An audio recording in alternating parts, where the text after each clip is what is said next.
You know what I find absolutely crazy? When a buyer finds a house on their own and they think that, oh, well, why would I hire a real estate agent? I already found the house. As if, like, the only job that we do is finding a house.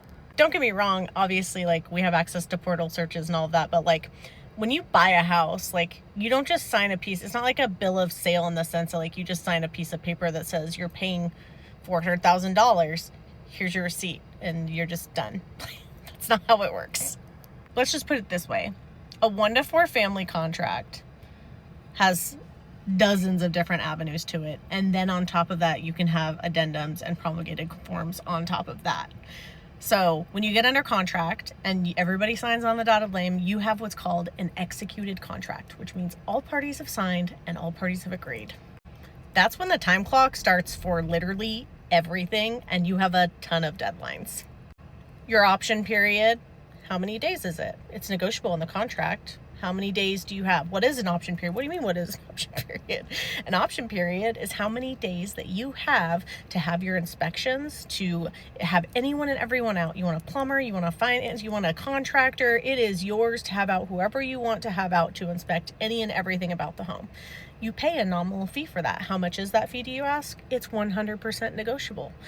Here in Texas, it can be as little as $50. Some of people put down thousands. Usually it's only a couple $100s. And then you have what's called earnest. Earnest funds is what opens escrow at the title company. Essentially opens escrow to start the contract with the title company. Earnest funds are usually 1% of the loan.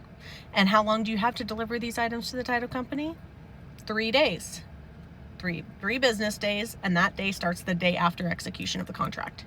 Well, let's say your buyer has financing. You have what's called a third-party financing addendum. What is a third-party financing addendum? It's an addendum that lets you know that the buyer is subject to financing. If for some reason they can't attain financing, then they are able to back out of the contract with only putting their option funds on the line and not their earnest funds. How many days do they have to obtain financing? That's negotiable in the third-party financing addendum. What about HOA documents? How many days do you have to deliver HOA documents? Who's paying for them, the buyer or the seller? Who's paying for the survey? Is there an existing survey? Who's getting the T47? What is a T47? How many days do we have to deliver the T47? If earnest funds is 1% on a $400,000 house, that's $4,000. How do you know when your $4,000's on the line? Do you want a residential service contract so that way if anything breaks on the house, you have a warranty that'll pay for it for the first year? Who's paying for that? That's also in the contract. Are you buying the property as is, or do you have any objections to things that you want to make changes to or modify? Right now, our 1 to 4 family contract doesn't say anything about the seller having to clean the property or remove their belongings.